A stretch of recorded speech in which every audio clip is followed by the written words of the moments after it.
Hello everyone, Jitesh here. तो आज की हमारी ये फोर्थ क्लास है और इस क्लास में हम लोग सीखेंगे फ्रेम्स और ऑटो लेआउट्स के बारे में। चलिए हम लोग पहले प्रैक्टिकल से ही समझते हैं, क्योंकि अगर मैं आपको फ्रेम्स के बारे में थियरी या ऑटो लेआउट्स के बारे में थियरी अगर एक्सप्लेन करूंगा तो आप कुछ भी समझ नहीं पाओ। अभी के लिए आप समझ लो, फ्रेम का हम लोग यूज अपनी डिजाइन जो भी हम लोग क्रिएट करते हैं वो फ्रेम के अंदर ही क्रिएट करते हैं, बस इतना सा आपको समझ लेना है। तो दूसरा हमारा रहेगा ऑटो लेआउट्स। तो ऑटो लेआउट्स क्या होता है? जब हम लोग कोई डिजाइन करते हैं तो ऑटो लेआउट्स हमें पिक्सल परफेक्ट काम करने के लिए बहुत ही हेल्पफुल रहता है। तो हम लोग कोई भी चीज में अगर काम कर रहे हैं, मान लो कि आप कोई बटन बना रहे हो या कोई कार्ड बना रहे हो या कुछ भी अपना कंपोनेंट्स डिजाइन कर रहे हो। कंपोनेंट्स जो है वो हम लोग आने वाली सीरीज में कवर करेंगे। अभी के लिए सिर्फ समझो कंपोनेंट्स मतलब एक डिजाइन का टुकड़ा। तो अगर आप एक कार्ड बना रहे हो, कोई किसी की प्रोफाइल इमेज बना रहे हो, तो ऑटो लेआउट उसमें हमें हेल्पफुल करता है अपनी स्पेसिंग्स और मार्जिन को सेट करने में।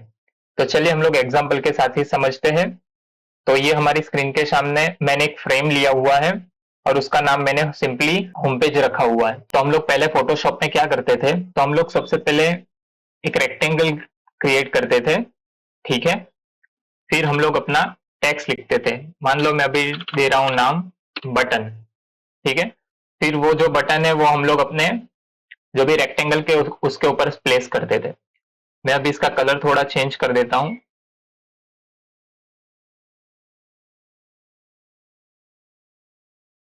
ठीक है। और यहाँ से टेक्स्ट का कलर मैं व्हाइट कर रहा हूं। तो ये हमारे एक, हम लोग फोटोशॉप में इस तरह से कुछ बटन क्रिएट करते थे।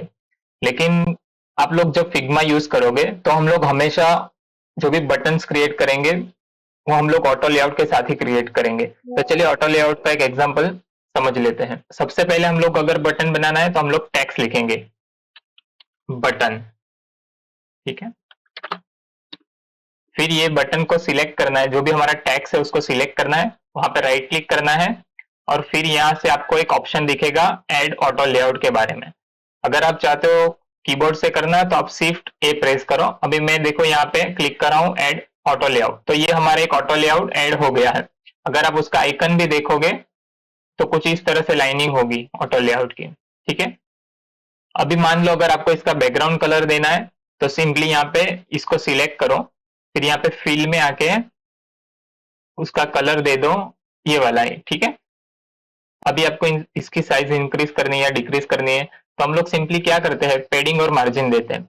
तो यहाँ से आप देखोगे ऑटो लेआउट की प्रॉपर्टी है ये, ठीक है। यहाँ से अगर आपको लेफ्ट एंड राइट में पेडिंग देनी है तो यहाँ से हम लोग सिंपली पेडिंग दे सकते हैं, ठीक है। फिर यहाँ से अगर आपको ऊपर नीचे से पेडिंग देनी है, टॉप से और बॉटम से, तो भी आप लोग दे सकते हो, ठीक है। तो ये हम लोग ने नॉर्मल बटन क्रिएट किया है और ये हमने ऑटो लेआउट की मदद से क्रिएट किया हुआ बटन है। तो अभी मान लो आपके पास 3 बटन है, ठीक है। ये 3 बटन है और अगर आपको इसको अलाइन करना है तो आप लोग फोटोशॉप में क्या करते थे, ऐसे ड्रैग करके आप लोग अलाइन करते थे, राइट। तो यहाँ पे क्या करना है, हमें सिंपली इसको अलाइन करने के लिए तीनों बटन को सिलेक्ट करना है, फिर राइट क्लिक करना है और ऐड ऑटो लेआउट क्लिक कर देना है, ठीक है। तो ये देखिए अपने आप से वो एक हॉरिजॉन्टल लाइन में शिफ्ट होके आ गया। तो अगर आप इसके बीच की स्पेसिंग को भी कम ज्यादा करना चाहते हो तो सिंपली यहाँ से आप लोग अपने हिसाब से जो भी आपको देना है दे सकते हो। मैं अभी 60 रख रहा हूँ।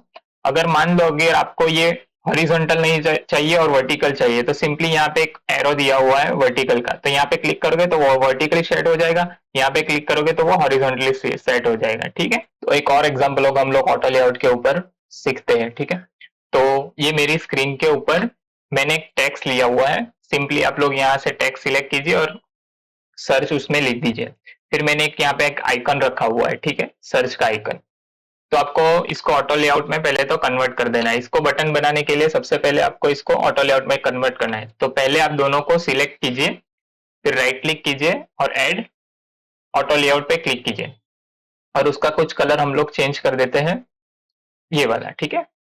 अब इसकी थोड़ी मैं साइज इंक्रीज करता हूँ, ठीक है, 40